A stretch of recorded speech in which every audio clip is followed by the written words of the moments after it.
Think about this. Only 1 in 3 black adults who need mental help actually get it. That, according to the American Psychiatric Association, black adults in the U.S. more likely to feel emotional distress.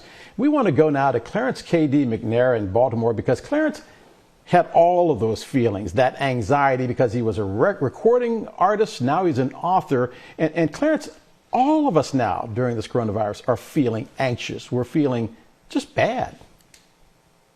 Yes. It's first of all, it's an uncertain time that we're living in, which is causing more anxiety on top of the anxiety that we all face just on a daily basis. So with us already facing anxiety on a daily basis, and now you have this pandemic, you have all this uncertainty, it's actually piling more weights on most people's back than what they can bear. And what we've been seeing is so many problems that's stemming from mental health. Unfortunately, we turn it on the news in the last couple of days, and it kind of feels like we're back to square one when this pandemic first started. But now it appears that we're in a mental health pandemic. And Clarence, I want you to hit the nail for us on the head because you've been here, like we said.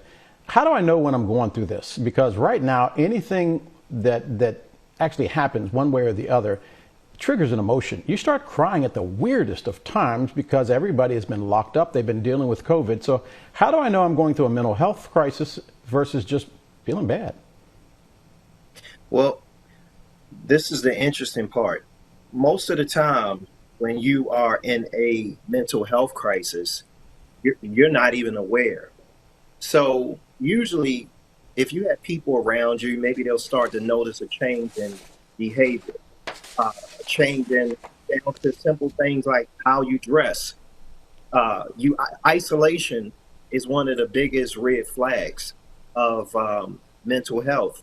I know for myself, when I was going through my challenges of mental health during my transition from Motown Records, I started to isolate myself. So I would say one of the biggest things is it's just isolation, where you're not even in the mood to be around other people, and you just don't have the energy and the interest to even wake up sometimes and get out of the bed. A lot of fatigue, and usually you could get out of bed, but when you start dealing with anxiety and a lot of different emotions, it's a fight just to get out of the bed in the morning. Let me tell you how Clarence did it, by the way, because I always like to have him on so I can promote his book. The book is called Blessings in Uncertain Times. He dealt with his emotional crises by writing a book about it. There is the book. You can get it on Amazon. It also makes a great gift coming up in Easter. So I just wanted to let you know, Clarence K.D. McNair, always thanks for being with us. Thank you for having me.